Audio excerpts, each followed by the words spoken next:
Yo, what up, fam? What's going on? Before I even continue this video, I'm gonna install my PRL shift knob.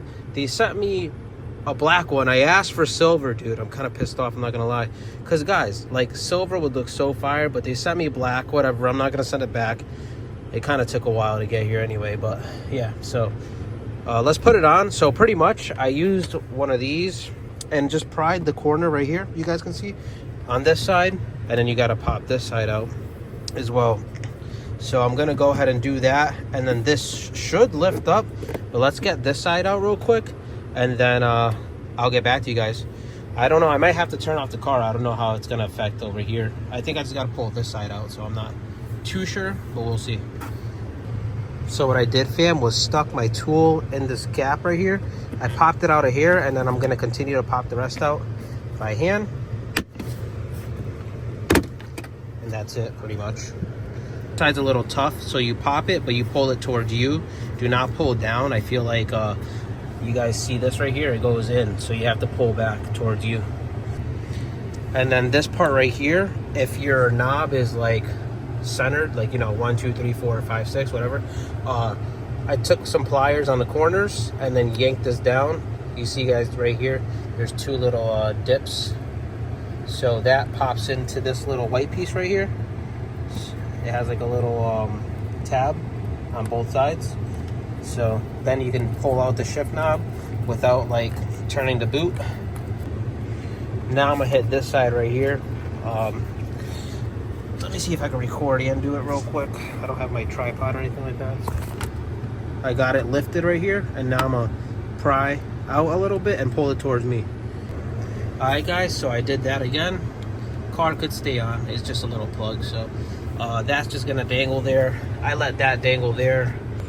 Alright fam, so by hand you could just pry it from the back. It's easier, so you don't have to pry from the middle. There are a few more tabs that I missed, so you just pop it up.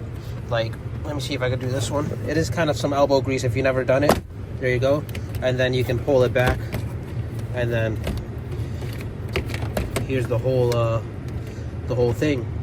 And there is a wire for your brake, obviously, right here, and then if I can show you guys that right there, and then for your brake hold. But we don't have to do all that. We're just replacing the knob and this little thing right here. So fam, I changed sides because I need to get on this side. I'm gonna cut this little zip tie off right here.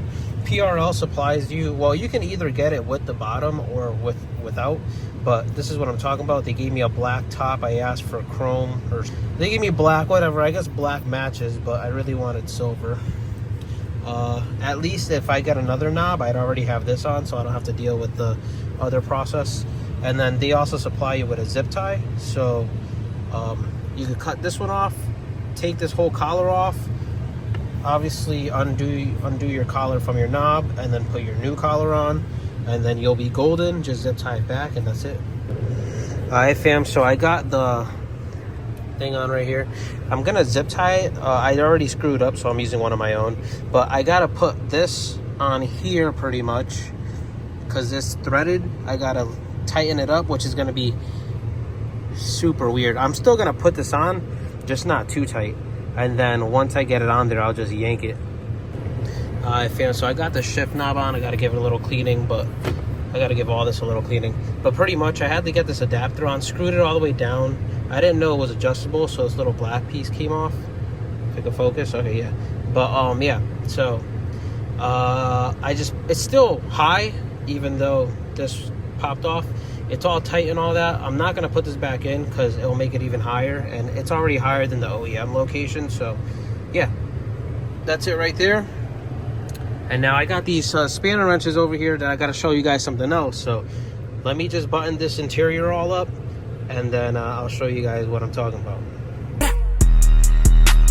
Treat all my asses like Jehovah's Witnesses, free all the dogs and fuck all the witnesses. So fam, you see here first, I got her slammed. My buddy Ferb slammed her. She is pretty low too.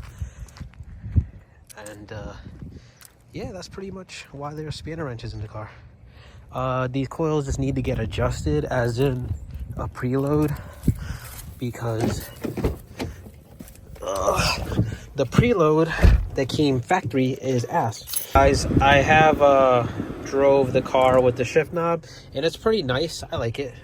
It's just pretty, well, obviously it's gonna shift the same, but it feels good. It feels pretty good.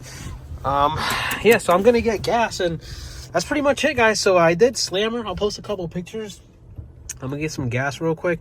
I think we're gonna do my exhaust today. I'm not sure, but yeah, these coils, they ride pretty all right. Like the front needs to be preloaded, the back is all right, but the front, I guess the whole thing, the way he was explaining it was that it wasn't preloaded or whatever. So yeah, like everything was apart and he had to put them together. That's why it took a little longer, but we're out. We're gonna go get some gas real quick. Yazerski, so we got the Rev 9 exhaust on. It don't look too bad. It looks pretty good, but it sounds very quiet. Keep in mind, guys, the downpipe and front pipe isn't on yet. Like in the droning, there's like no drone, which is also amazing. All right, I'm just gonna start the car real quick.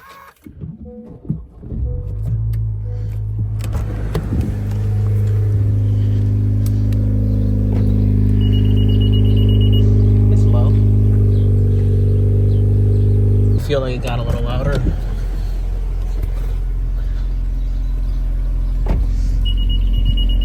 It got a little louder.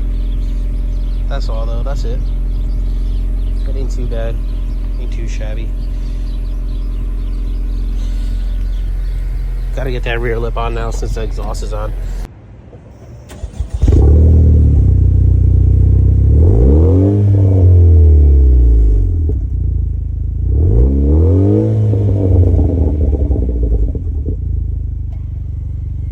Pretty much, fam. I'm gonna sell the bike, get back into the car game, man. I kind of miss the car game, you know. The bike game's fun. I like going fast, and it is fast, but it's like there's a saying, and I'm not following that saying, I guess you can say, you know. It's not a bad hobby, I guess, riding bikes and shit, but I also ride alone all the time, so it's really not for me. Like, me and my pops rode around a couple times, but, well, twice, literally. It was fun for what it was, but like literally most of the time I'm riding alone. I don't like riding alone like that. If I'm gonna ride alone, I might as well just ride a car, you know. You shouldn't really ride alone anyway, just in case that happens. You know, you got somebody who could help you out or call it in or whatever. But yeah, anyways, that's besides the point. So I'm probably gonna sell my Gixxer 1000. It's right here, a couple pictures. If anybody is around the Connecticut area and is interested in it, I'll give it you for a deal. I have it listed for $85. Remember, I put the carbon on it, so I put the carbon side panels for the tank. Not the sticky stuff where your leg holds, like the whole side panel. I put the carbon rear tail fairing and the carbon passenger seat. I put the carbon tank, gas tank fairing. I put the black visor, and I have all the OEM stuff. So everything I replaced carbon, I have OEM as well. So I have that. It has the M4 exhaust. It's tuned, and it's pretty fast. I think it made 180 or 178 horsepower. Yeah, it's all done up. It does have the quick shifter, but the pump on it is going, I think. Regardless, it didn't come factory with a quick shifter. So yeah, if anybody's interested, I'll give you a deal. There is a lot of money. That bike's definitely worth like $10,000+. It does also have the Evo swing arm as well. So yeah, anyways, I'm gonna go ahead and get a K-swap car. It could either be a Hatchie or EK coupe. I'm really looking for an EK coupe. That'd be pretty sick. I had one when I was younger. But other than that, that's pretty much it, guys. I hope you guys can understand, for like the bike people, I'm really truly a car guy at heart, man. And I would keep the bike and buy a car. Like, that would be ideal for me, but my garage isn't that long. So I know an EG bubble is really small. It'll fit like my lawnmower and the EG bubble, but I have the lawnmower, bike, and then EG. Like, it's gonna be too many things to fit on my side, and I can't leave the Honda out. It'll get stolen. I mean, I live in a great neighborhood, but still, I know somebody will be like, hey, there's a Honda, you know, DoorDash or something, like, and I can't leave the bike out because it'll get stolen as well. So yeah, that's besides the point. Hope you guys can understand that. I'll see you guys in the next one. Thank you guys for watching.